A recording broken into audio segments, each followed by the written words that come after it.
বিধানসভায় সই জালিয়াতি কাণ্ডে গতকালই আমরা দেখেছি অভিষেক বন্দ্যোপাধ্যায় ভবানী ভবনে প্রায় ৮ ঘন্টা তাকে জিজ্ঞাসাবাদ করে সিআইডি।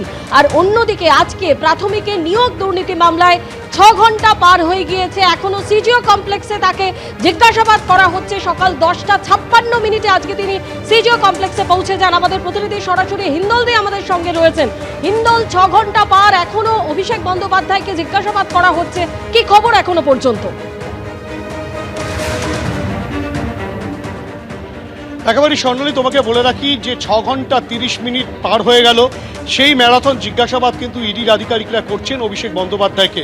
তুমি যে কথা বলছিলে যে গতকাল অন্য একটি মামলায় সিআইডি তাকে ৮ ঘন্টার ম্যারাথন জিজ্ঞাসাবাদের পর তাকে ছাড়ে, পরবর্তী ক্ষেত্রে তিনি বাড়ি ফিরে যান এবং আজ সকালে যে চিত্র দেখা যায় যে অভিষেক বন্দ্যোপাধ্যায়কে কিন্তু প্রাথমিকে নিয়োগ দুর্নীতি মামলায় ইডির আধিকারিকরা তাকে তলব করেছিলেন এবং তারই সেই জবাব দেওয়ার জন্য এবং ইডির আধিকারিকদের সঙ্গে মুখোমুখি বসে সেই প্রশ্নের উত্তর দেওয়ার জন্য কিন্তু অভিষেক বন্দ্যোপাধ্যায় সকাল 10:54 একেবারে সিআইডি ইডির অফিসে হাজির হন।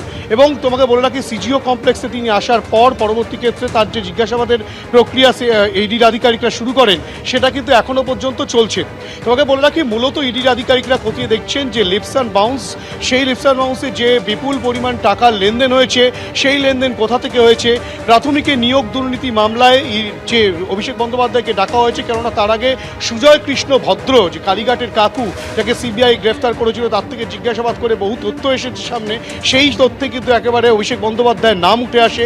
এবং এই যে লিপস অ্যান্ড বাউন্স যে কোম্পানি, সেখানে যে বিপুল পরিমাণ আর্থিক লেনদেন হয়েছে, সেই আর্থিক লেনদেন কোথা থেকে হয়েছে, এখানে যে নিয়োগ দুর্নীতি মামলা থেকে প্রাথমিকে নিয়োগ দুর্নীতি মামলার কোনো টাকা এই অ্যাকাউন্টে ঢুকেছিল কিনা সেইগুলো জানার চেষ্টা যেমন ইডির আধিকারিকরা করছেন, তার পাশাপাশি অভিষেক বন্দ্যোপাধ্যায়ের সম্পত্তি, তার ব্যাংক অ্যাকাউন্ট সংক্রান্ত নানা তথ্য কিন্তু যা ইডির আধিকারিকরা সংগ্রহ করেছেন এবং যা তথ্য তারা পেয়েছেন তার পরিপ্রেক্ষিতেই অভিষেক বন্দ্যোপাধ্যায়কে কিন্তু ম্যারাথন জিজ্ঞাসাবাদের সম্মুখীন হতে হচ্ছে। তাকে কিন্তু এখনো পর্যন্ত জিজ্ঞাসাবাদ চালাচ্ছেন তদন্তকারী দলের সংস্থার যারা রয়েছেন তারা তদন্ত প্রক্রিয়া এগিয়ে নিয়েছেন।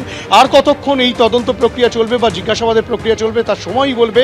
কিন্তু মূলত এই প্রাথমিকের নিয়োগ দুর্নীতি মামলায় অভিষেক বন্দ্যোপাধ্যায়কে আজকে ডাকা হয়েছিল, তারই পরিপ্রেক্ষিতে অভিষেক বন্দ্যোপাধ্যায় সকাল 10:54 আসেন, কিন্তু এখনো পর্যন্ত তার সেই জিজ্ঞাসাবাদের প্রক্রিয়া চলছে।